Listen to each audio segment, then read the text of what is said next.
اب میرا آئی جی اسلام آباد سے بھی یہی درخواست ہے کہ جو پھرتی انہوں نے دکھائی ہے لاہور جانے میں اور جس تعداد میں، اب ان کو بھی چاہیے کہ وہ بھی کل ہمیں ایک ایسی سیکیورٹی دیں جس سے کہ ہمارے لیڈر، اس ملک کے ایکس پرائم منسٹر، ان کو بخیریت اور حفاظت کے ساتھ عدالت میں پیش ہونے کا موقع دیا جائے۔ اور ہم یہ سمجھتے ہیں کہ یہ ساری ٹینشن جو ڈیولپ کی گئی ہے یہ بالکل اس کا کوئی جواز نہیں تھا، اس کی کوئی وجہ نہیں تھی، لیکن ایک کوئی ایسا کسی کے ذہن میں آیا کہ انہوں نے ایک قسم کی لشکر کشی کر دی۔ اب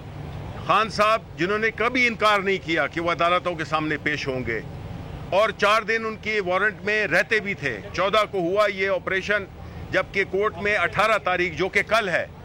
وہ مقرر تھی، تو 4 دن پہلے آپ کیسے یہ کام کر سکتے ہیں؟ تو میں یہ سمجھتا ہوں کہ جو ذمہ دار تھے اس سچویشن کے جو کہ لاہور میں پیدا کی گئی، جس میں کہ ہمارے ہزاروں کارکن زخمی ہوئے، ان پہ آنسو گیس چلائی گئی، ان پہ ہر طرح کا تشدد کیا گیا، وہ اس کی ذمہ دار پنجاب حکومت ہے جو کہ رانا ثناء اللہ کے اس سے سخت وارنٹس ہیں، اس کی گرفتاری کے لیے لہت و لال کر رہی ہے، اور نہ ان میں یہ جرت ہے اور نہ ان میں یہ اخلاقی